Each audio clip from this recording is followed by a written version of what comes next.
see who's on the screen? Yes. So, good morning, everyone. Good morning. I think we needed that. Is that, can you help me, Karen? Something happened when I adjusted it.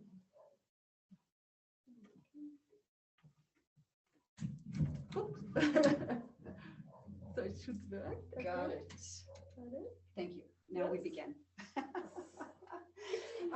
Good morning. Always I start with love and gratitude, just to set the tone. Love and gratitude are the highest frequencies. But I want to change that. Always I allow room for what I call spontaneity and specificity and authenticity in the moment, which in fact is our topic today. So what I feel even more than gratitude is excitement.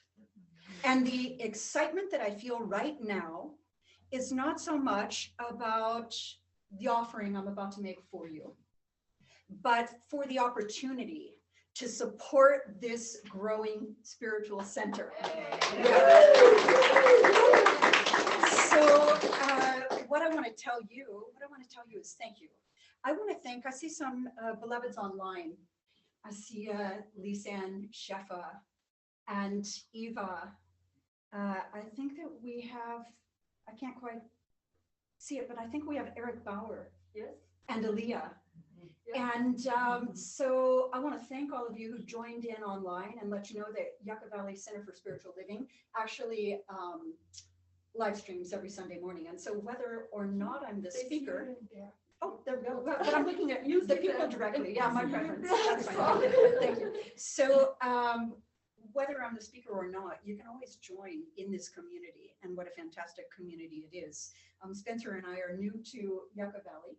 I am Kim Tang, this is Spencer Larson, and we're already also so excited about the community that we're making right here at the Center for Spiritual Living.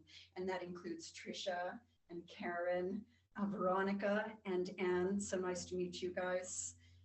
Paul, where's Paul? Thank you for the playing that extraordinary little prayer song, and I'm praying too already. And Doria, Daryl, Jim, who drove from Lodez to be here, and all of our new friends. Thank you. Thank you. Thank you. Please support it. I know that this was promoted as a free speech, and I appreciate that, but I actually am going to ask that it be a donation based, and I'm comfortable asking you to make a donation to the Center for Spiritual Living.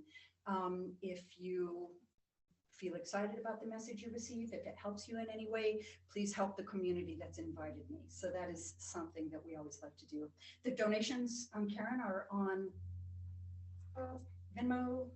We have PayPal, it's on the website. PayPal, it's on the website. That's all we need to know.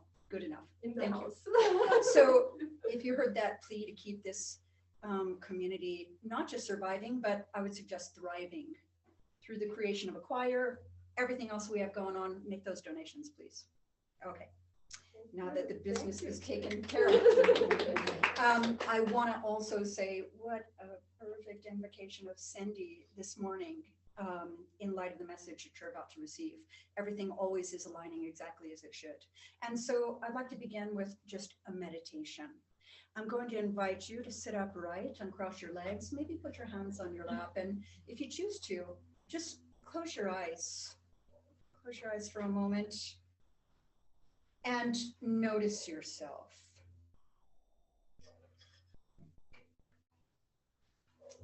And notice your breath.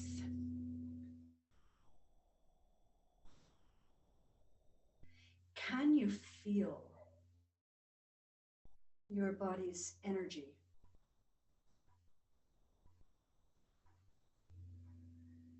And if so, what do you feel?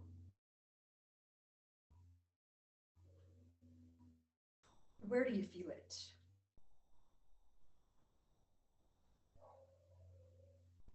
And if you were to give it one word and one word only, what would it be?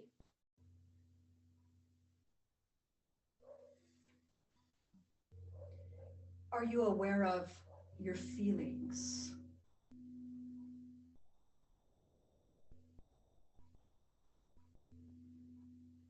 And are you aware of how your thoughts drive your actions?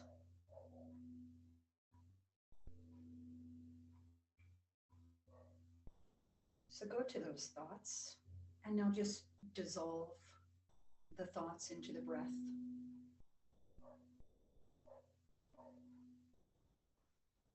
And dissolve the breath into the beat of your very heart.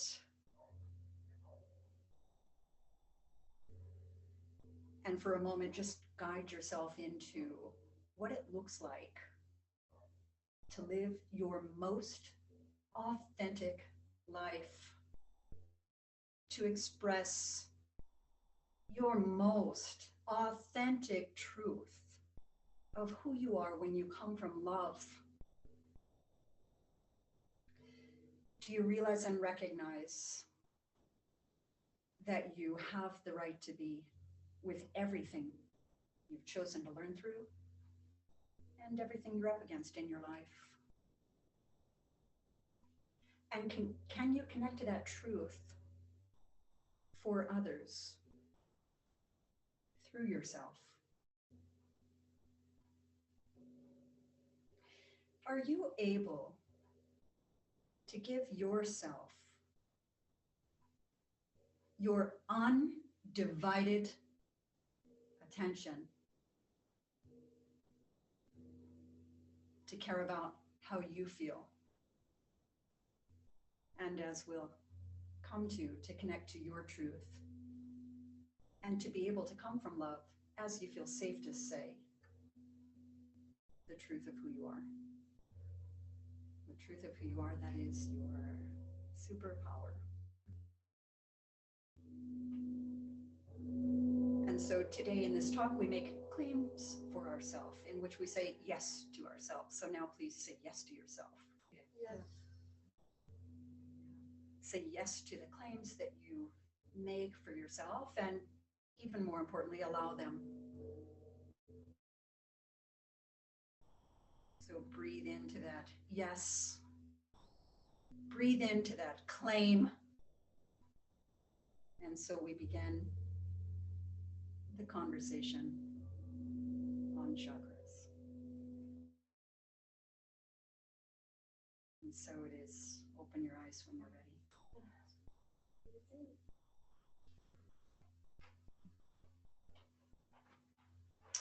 Karen, how long do I have? Is there a time? About 20 minutes. 20 minutes? Mhm. Here we go. Woo!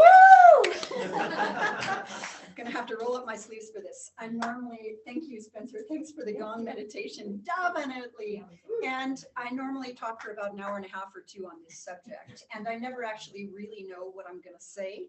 Again, I just allow it to come intuitively. And so while I take notes on some talking points that I want to make sure I cover, what I really care about is just channeling what you need to hear on the subject matter. I should tell you, just as a side note, that when I was 11 years old, I started Science of Mind classes to become a Science of Mind minister.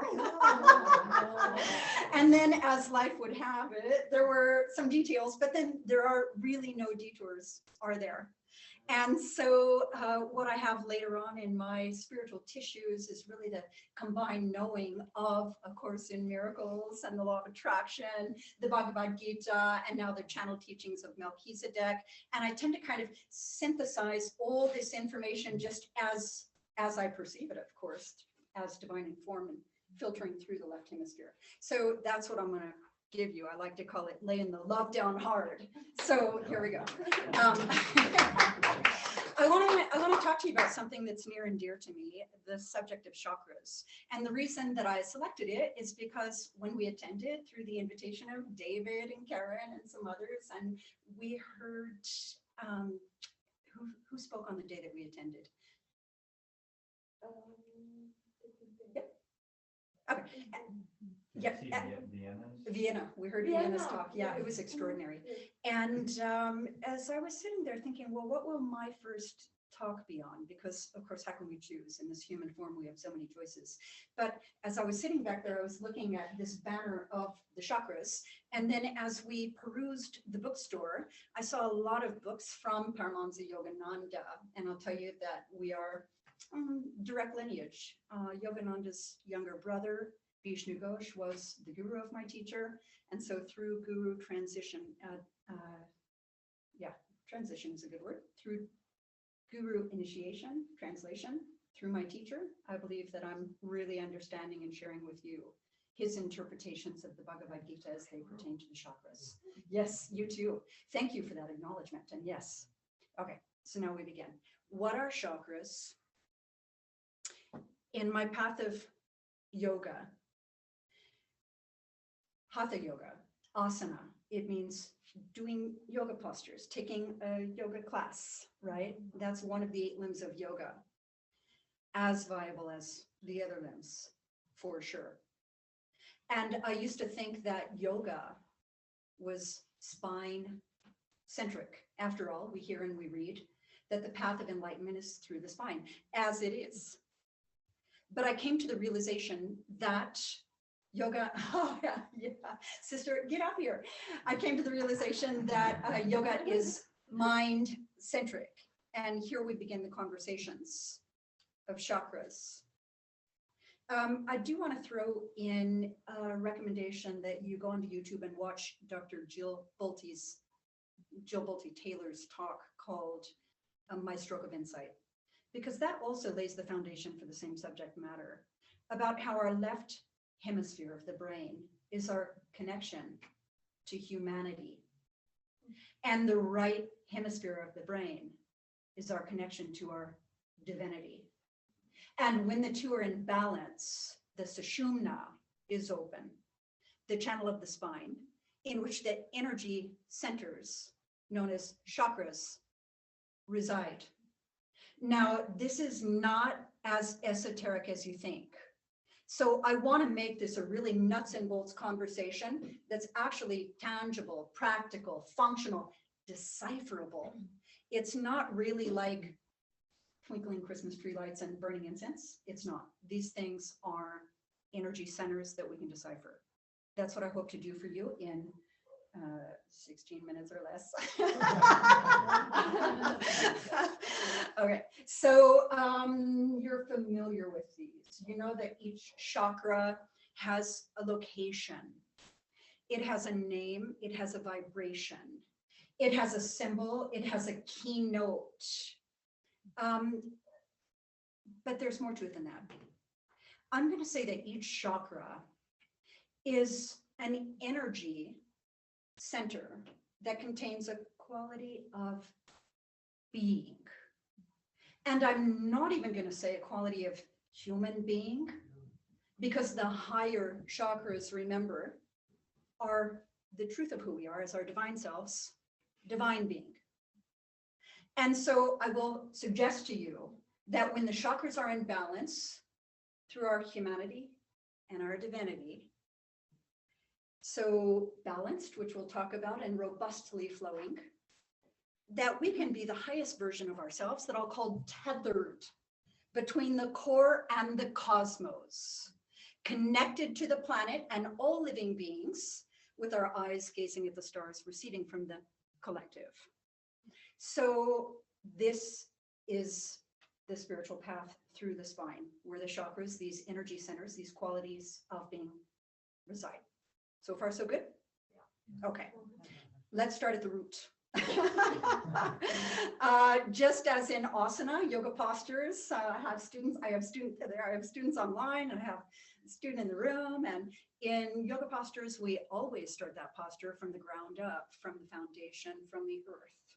So if there are instabilities, that's where we begin. And with the chakras, that's where we begin. So I should say before we get going here that there's a lot of language about chakras, and you commonly hear things like the chakra is blocked, the chakra is stuck. And sometimes we hear the chakra is imbalanced. And I should also pair that with the comment that all of these spiritual arts and sciences are to be very intuitively interpreted. And so while there are, foundational concepts and philosophies and teachings, wisdom that we all agree on, we each maybe say it and see it a little bit differently. And so, of course, I can only share my own experience, spiritual experience, knowing in the tissues and perspectives with you. So the perspective I like to have is this. Imagine a pipe, quite literally a plumbing pipe, but this pipe has 7 different valves on it. And each and every one of those valves is opened and closed to varying degrees. And therein you can see the struggle with humanity is that you can't really get free flowing water robustly moving through those pipes when it has such a stop start pressure system in the levers. Is that making sense to you? That's kind of the way that I see this whole concept of, is it blocked? Is it stuck? Is it imbalanced? Is it overactive? And so we'll look at some of what those qualities look like when they are underactive and when they are, I don't want to talk so much about overactive. I want to talk about maybe deficient versus robustly flowing. And so now if you can take my pipe example, and you can imagine then that the very first and most important job is to actually open each and every one of these valves to the same extent so that at least we can get some flow with no resistance, right? And then we open all of them evenly and equally, a little more, a little more, a little more, until lo and behold, you are living the most authentic truth of who you are and your life. And that experience itself is undeniable. So that's why it matters. That's why it matters. If we look at that root chakra now, that we have that frame of reference, the root represents, again, your connection to the planet. And I'm going to call that your connection not only to the planet, but to all living beings, plants, animals, humanity as a whole. And when there is underactivity, obstruction, block, whatever you want to call it, it presents us something like distrust. These are the survival instincts. It presents us something like greed, jealousy, possessiveness, distrust. And that might even, look how they all play together already. I've gotten to the throat. That might even be something like manipulation, because you're not quite trusting the universe to meet those needs. It's a very survival instinct. That chakra, however, when it's free-flowing and robustly alive in the absence of fear, is connected not only to yourself, but to others through yourself. But it's always that path through the spine. Ultimately, I believe that every single thing is your relationship with yourself in the context of every energy we're about to talk about, in the context of every manifestation of your life. So we work on ourselves because you can only give what you have, and therefore self-cultivation leads to service. We get it for ourselves in order to be in service to others. So here we all are doing that.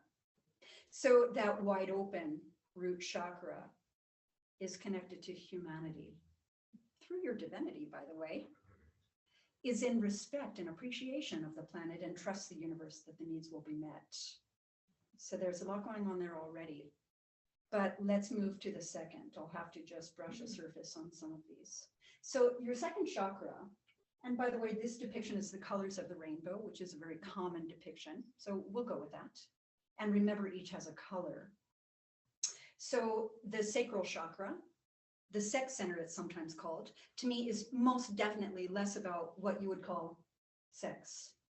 Because remember, what we're talking about are energies and qualities of being, with respect to what is seated at the womb, creation and creativity, but more importantly, intimacy.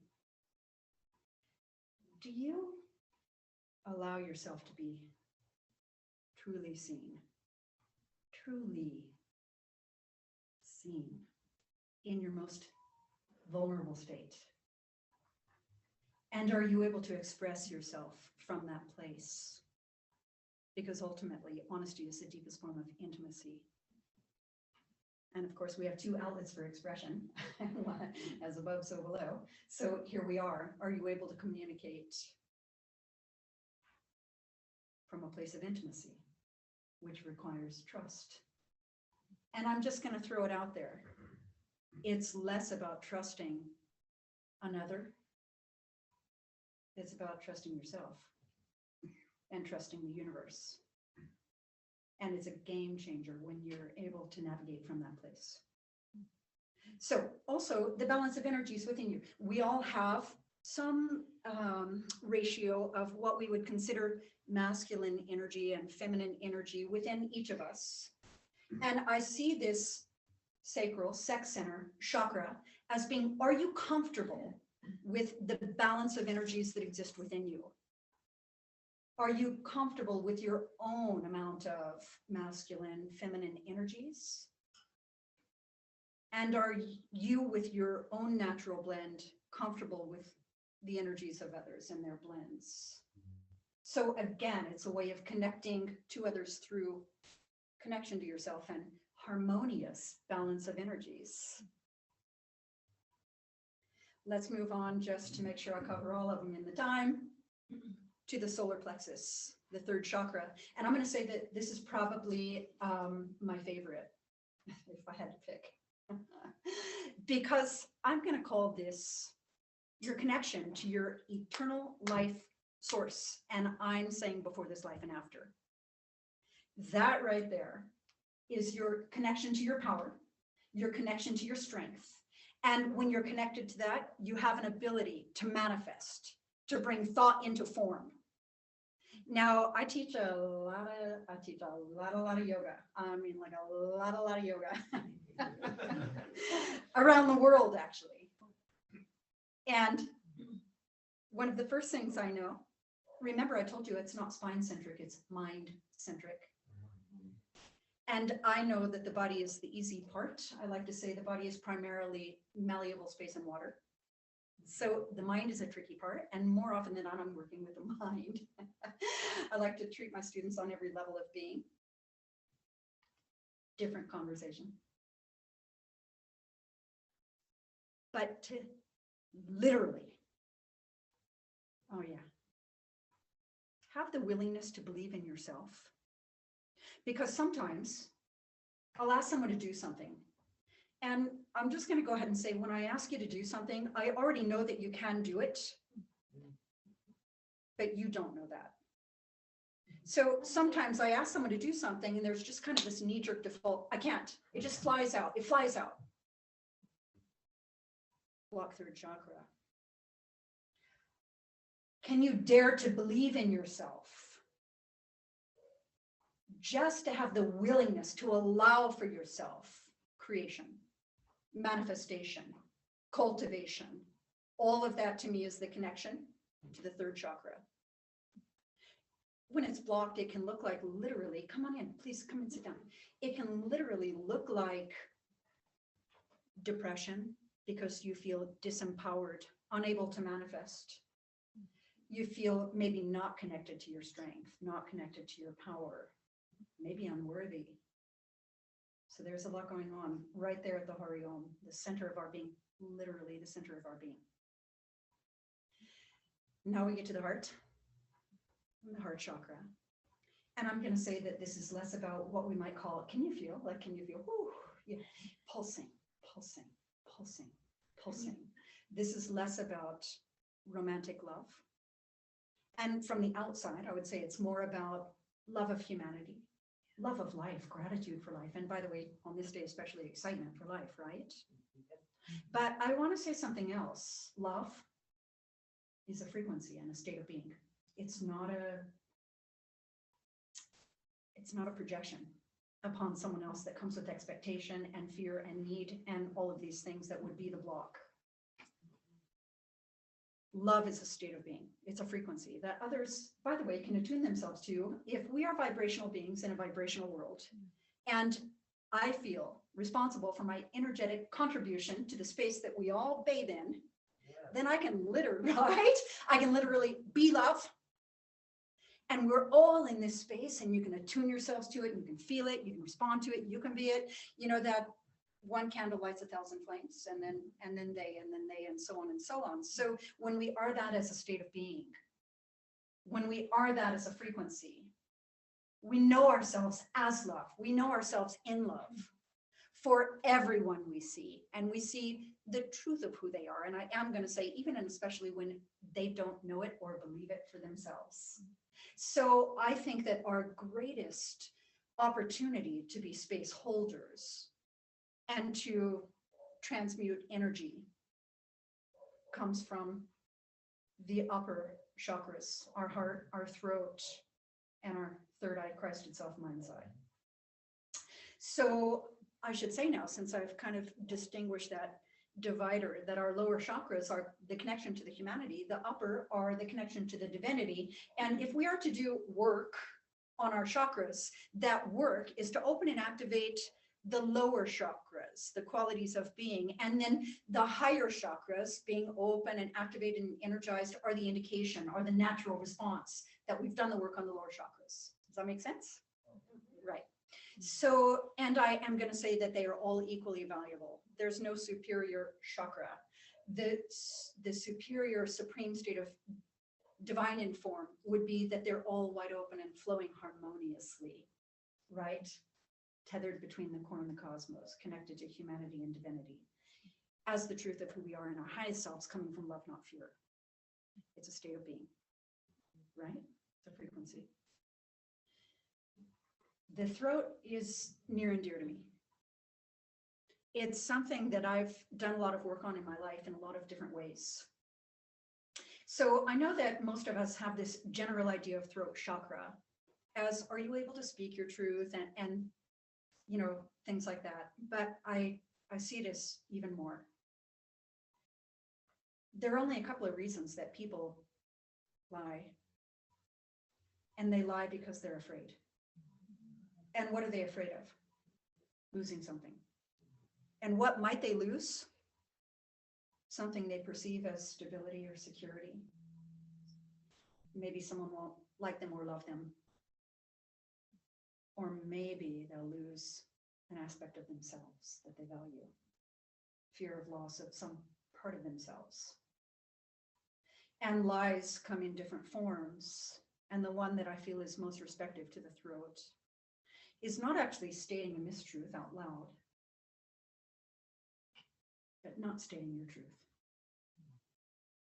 And the value of the throat chakra is not only having the ability to deeply connect to your truth, which that alone is an important talking point. What time is it? Oh God. Connect to your truth. To your truth. And by the way, not the way you think you should feel, but the way you do feel. And actually care about yourself and care about the way you feel so much that you can come from love. Have you noticed that when people are uncomfortable with challenging, difficult conversations, sometimes they have to kind of like rile up some aggression. It feels combative, and that's a sign of a blocked throat. They're not comfortable connecting to their truth and being able to just be calm and come from love and feel safe to say. Because by stating their truth and with the integrity and love of caring about how you feel and also caring about the other, that right there is a deep form of respect, self-love, love for the other, honesty, spiritual integrity. Spiritual integrity. How often do you see someone who thinks one thing, but actually says something different, and says one thing, but actually does something different? Sometimes we call that being passive aggressive. These chakras are decipherable. You see it in your behaviors, you see it in your patterns in your life and your tendencies. And ultimately, it's all about your relationship with yourself in the context of the manifestation of your life, and knowing that everything you see is the indication of what's active within you. So then it becomes your relationship with others. Everything is just a mirror of your relationship with yourself. And that lights up when you start to understand the chakras. You can see the world. You can see the way you're navigating, your point of attraction, the thoughts, who it is that you think you are, the feelings, which are in response to the thoughts, and then the way that we project who we think we are. So therein lies the work. I used to own a big studio in Palm Desert, and I created this logo that's imagery of a tree of life, as above, so below. And the actual postures that we would do in one of the classes that I taught were, camel, rabbit, tortoise, cobra, locust, eagle. These are animal names of postures. And I put these animals in the tree of life, and representing that the trunk is the spine, the roots and branches, central nervous system. Breath is a bridge between mind and body. And that all of this, again, is path of enlightenment through the spine. Path of enlightenment, so I put a little star at the top of the tree. And that was like a picture says 1,000 words. And so I thought, well, everyone's going to ask me, what does enlightenment mean? In 10 words or less. So what I'll share with you is that when all of these chakras, when you love yourself enough, forgive yourself enough, and of course, in the Course of Miracles teachings on forgiveness, there are, I'm going to call it 3 aspects of forgiveness. One is, it's hard enough to forgive what we would call a perpetrator, an offense that we've held against another. So to forgive someone else is only step 1. To forgive yourself for something is the deeper work. But in the highest spiritual picture, to realize there was never anything to be forgiven. This universe is in vibrational accord. It is precise in every given moment. And again, when you trust yourself and you trust the universe, and the self-trust is that you're able to decipher the universe, your point of attraction, the indication of what's active within you based on your manifestations and your relationships, through having these robustly, wildly, authentically, genuinely, energetically open chakras that are all free-flowing with no resistance. And the crown opens, the 1,000-petal lotus. So can you be the truth of who you are, know who you are in truth, and see others as that, and be a space holder? And by the way, don't believe them when they tell you, I'm damaged, I'm broken, I'm unworthy, I'm unlovable. That was never true. That was never true. So just being that Christ itself and being able to see others as theirs, even when they cannot, again, no, I'll just place it right there. So that just has to do with the way that you navigate the terrain of humanity, right? So that when you see others, you're not seeing with human eyes, but with the true eye. And when you receive them, you're not just hearing with your ears, you're not just sitting and listening, but you're hearing with your heart, from your heart. And by the way, in a field of trust with no judgment, which is definitely another very big conversation. So, final thoughts. I think that's probably about the perfect amount of time to brush the surface on some chakras. Didn't check my notes, but I'm pretty sure I probably said everything that I wanted to say. So I want to thank you for letting me. Thank you for letting me just share the way I perceive this and who we are in truth, what we are in truth, divine in form, and how we serve. Just by being the most authentic, honest, loving beings in this world that we can. And therefore, behold, we make all things new.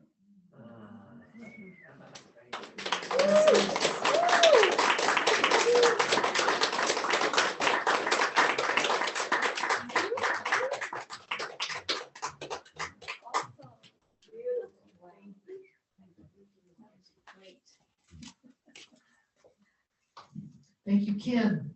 May we please have another round of applause for Kim.